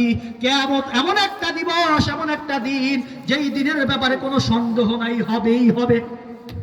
নাদা মুনাদিন, ওই কিয়ামতের দিন আল্লাহর পক্ষ থেকে এক ঘোষক ঘোষণা করতে থাকবে, মান আশরাকা ফি আমালিন আমিলাহু লিল্লাহ। ওই সমস্ত গাদ্দারদেরকে, ওই সমস্ত নেমখারামদেরকে, যারা যেই আমল আল্লাহর জন্য করা দরকার আল্লাহর জন্য না কইরা, যারা অন্যকে লৌকিকতার জন্য, মানুষকে দেখানোর জন্য আমল করত, তাদেরকে ওই কিয়ামতের দিন এক ঘোষক ডাক দিবে, ডাক দিয়া বলবে লিয়াতলুবা সাওয়াবাহু মিন ইনদি গায়রিল্লাহ। যেমন দুনিয়ার মধ্যে আল্লাহকে রাজি খুশি করার জন্য না, মানুষকে দেখানোর জন্য, অন্যকে রাজি খুশি করার জন্য নামাজ পড়ছো, ইবাদত করছো, আজকে কিয়ামতের দিন রব্বুল আলামিনের কাছে তোমাদের কোনো সওয়াব নাই। আল্লাহ ছাড়া যাকে পাও তার কাছ দিয়ে পারলে সওয়াব নিয়ে নাও। নাউজুবিল্লাহ। কিয়ামতে আল্লাহ ছাড়া কেউ দেওয়ার আছে নাকি? ওই ঘোষক ডাক দিয়ে বলবে, নামাজ পড়ছো রে নামাজি, মানুষকে দেখানোর জন্য, ওই মানুষের কাছ দিয়ে সওয়াব নাও। সেজদা করছো মূর্তির জন্য, মূর্তির কাছে যা, আল্লাহর কাছে তোদের কোনো সওয়াব নাই। লিআন্নাল্লাহা আগানা শুরাকাই আনিশ শিরকি। কারণ আল্লাহ পাক রব্বুল আলামিন শরীক থেকে অমুখাপেক্ষী, আল্লাহর কোনো শরীক লাগে না, আল্লাহ এক। আল্লাহ কি এক? কথা বুঝছেন? এজন্য ইবাদত করব কাকে রাজি খুশি করার জন্য? আল্লাহকে রাজি খুশি করার জন্য। ঠিক আছে না ইনশাআল্লাহ? শেষ আয়াতটা বলতেছি, ওয়ায়ামনাউনাল মাউন। আর এই যে লোক আছে যাদের জন্য ধ্বংস, যারা নেমখারাম, আখিরাতকে বিশ্বাস করে না, এদের আরেকটা বৈশিষ্ট্য হলো ওয়ায়ামনাউনাল মাউন। এরা মাউন নিষেধ করে। অর্থাৎ মাউন কাকে বলে? কুল্লু শাইইন ইয়ান্তাফিউ বিহি। প্রত্যেক ওই জিনিস, যেই জিনিস দ্বারা সামান্য ফায়দা উঠান যায় তাকে মাউন বলে। তাকে কি বলে? মাউন। হযরত আব্দুল্লাহ ইবনে মাসউদ রাদিয়াল্লাহু তাআলা আনহু বলেন, কুন্না নাউদ্দুল মাউন আলা হাদি রাসূলিল্লাহি সাল্লাল্লাহু আলাইহি ওয়াসাল্লাম আরিয়াতাল কিদরি। আমরা আল্লাহ রাসূলের জামানায় এই মাউন শব্দ ব্যবহার করতাম। ধার হিসাবে মানুষ যেই বালতি নাই, মানুষ ডেক নাই, একজনের বাসায় একজন গিয়ে বলে একটু আগুন আছে নাকি, একটা জ্বালাইয়া দাও। একজনের কাছে গিয়ে বলে আমার বাসায় মেহমান আসছে, 2টা প্লেট দাও। তোমার বাসায় একটা কি আছে, জগ আছে, আমাকে একটু জগ দাও। এই যে মানুষ সাময়িক ব্যবহারের জন্য যেই জিনিস নেয়, আমরা রাসূলের জামানায় এইগুলিকে মাউন বলতাম। কুন্না নাউদ্দুল মাউনা আলা আহাদি রাসূলিল্লাহি সাল্লাল্লাহু আলাইহি ওয়াসাল্লাম আরিয়াতাল কিদরি ওয়াদ দালবি। রাসূলের জামানায় যেমন ধার হিসাবে একটু বালতি নাই, কেউ ডেক নাই, কেউ গ্লাস নাই, কেউ জগ নাই, নাই কি নাই না। প্রতিবেশী যাদের বাসায় আছে তাদের কাছে চাইতে যায় কি যায় না। ওই নেমখারাম যারা আখিরাতকে বিশ্বাস করে না, প্রতিবেশীকে এটাও দিতে চায় না, এটাও দিতে চায় না। এদের জন্য কি ধ্বংস? এদের জন্য কি ধ্বংস? আখিরাতে বিশ্বাস করে না। হুজুর আসছে, হুজুরকে কষ্ট দিয়েছে, অনেক সময় নিয়ে নিয়েছি আমি, আল্লাহ মাফ করুক। আস্তাগফিরুল্লাহ। এখানে আলোচনা শেষ করতেছি। আখির দাওয়ানা আলহামদুলিল্লাহি রাব্বিল আলামিন।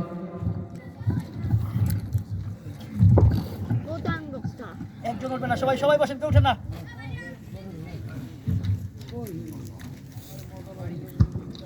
আলহামদুলিল্লাহ।